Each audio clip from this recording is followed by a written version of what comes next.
Yeah. That guy. What's up? How you feeling going into Saturday? I'm excited. I mean, I was excited to build on the second half of last week. We played really good football there at the end.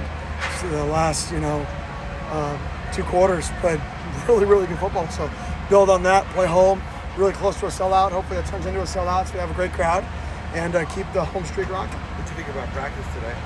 Really, really good day. Probably our best offensive practice in a while. Like, that was a phenomenally sharp day. What made it so phenomenal? We just operated smoothly, right? There weren't many MAs. We were playing catches, just really smooth. Like, some days you just go out there and it looks smooth. It looked smooth. It looked like it should look. It looked like it should look. How often does that translate to the game? Like, is it much more often? Much more often than you would think. Now, other times that you practice really good and you play bad, of course, right? Yeah. But usually, if you don't practice good, very rarely do you play well. So, for us to go out there and have a really smooth day, positive. Depending on the way you ran the ball in the second half, is that what you've envisioned all along your ground game to be this year? And that's awesome if we can do that. Football becomes really simple when you can run the ball 15 of 16 or whatever, how many plays in a row we had. To be honest, that's not realistic. You're not going to just run the ball every single snap all year and say we're going to go drive 95 yards, right? So you can't just say because that one drive, that's what we are.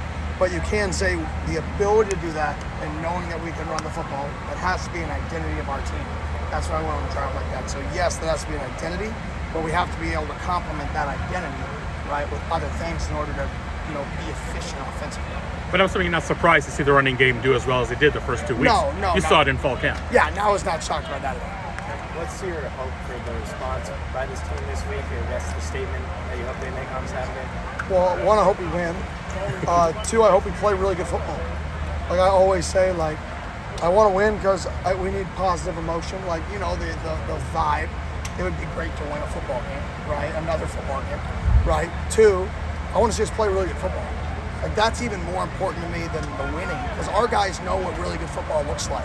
So even if our team wins a football game and we don't feel like we play well, there's not a good feeling. That's we're past that as a program. We're getting to the point where it's about playing good football and winning. Winning is great, that's the goal. But if you don't play good, clean football and get it done, there's still going to be a pit in your stomach where you don't feel good about it. And I want to go play really, really, really, really clean football, really good football.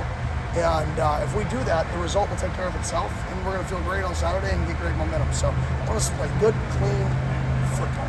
You talked about how the loss before conference play starts was one of the best things that can happen to your team. I guess what things are left on the table to figure out before a Big 12 play begins? We got to play a complete game, obviously. So, playing a complete game, starting fast. We haven't started. We started fast in week 1, and then last week we didn't start fast, but we didn't start super fast as a football team in either game. Right? It was kind of sluggish. We called a fake punt, which got us in the rhythm in week 1. So I want to see us start fast in a football game, and then we need to create more takeaways. I want to see the rhythm of getting in, taking away the ball, and attacking the ball, increase on defense. And then I want to see early drives on offense. Whether those convert to points, right, that doesn't matter. Drives equate to plays. Plays equate to rhythm. Rhythm equates to good offense. 3 and outs, they kill drives, they kill rhythm, which then they kill offense. So it sounds common sense, right? But it's deeper than just the drive. When you only have 3 plays in a drive, you can't get all of your plays called. You can't get your tight ends involved. You don't know when to call calls, because you only have 2 of them, and then you have 3rd down. So we got to create drives so we can actually get into our plan, so we can get guys touches, so it's, we can score points. That's kind of how it works. And Coach, in terms of the 2 games, just the depth and the performance of the defensive line from week 1 to week 2, just your thoughts on that? Yeah, our defense is playing well. I mean, even, last week they played really good football, and then, 3 plays in the game, you take them away. I'll just say 2 plays in the game. 1 play, they beat a guy in man. That's going to happen in football. I don't care how good you are. Javen is a phenomenal corner. I'll put him on anybody in man coverage. I'll sleep really good at night. He's phenomenal. He puts in the work. He's putting the work on camp.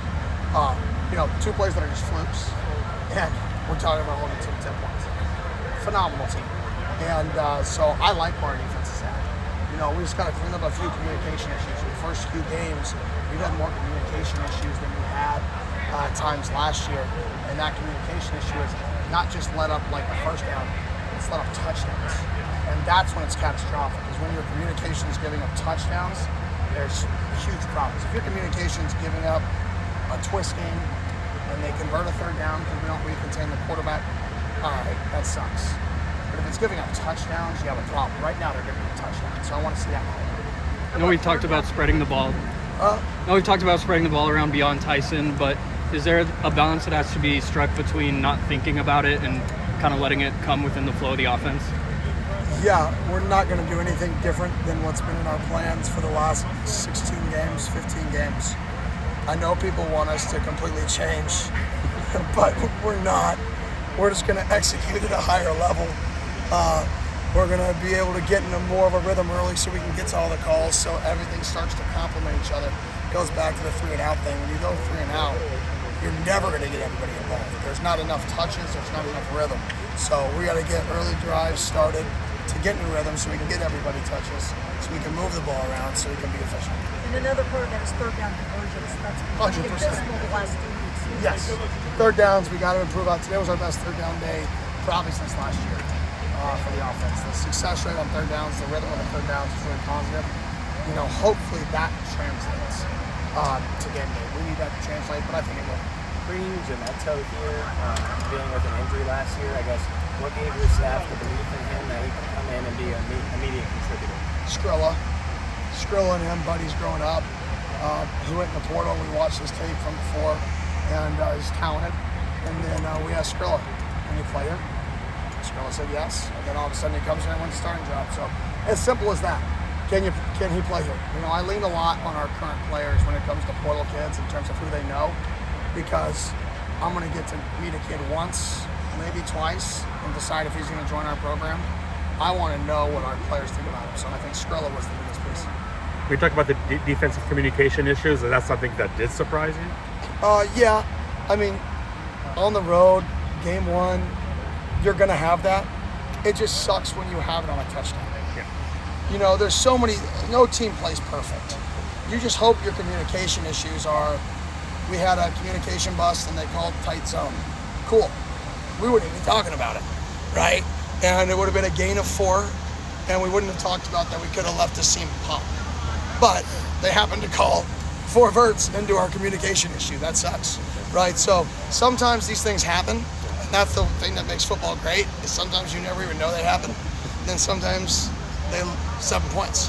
So unfortunately for us, we've been on the bad version of the few times we have this year, and they've been turned into catastrophics instead of nobody knows teachable moments. So part of it.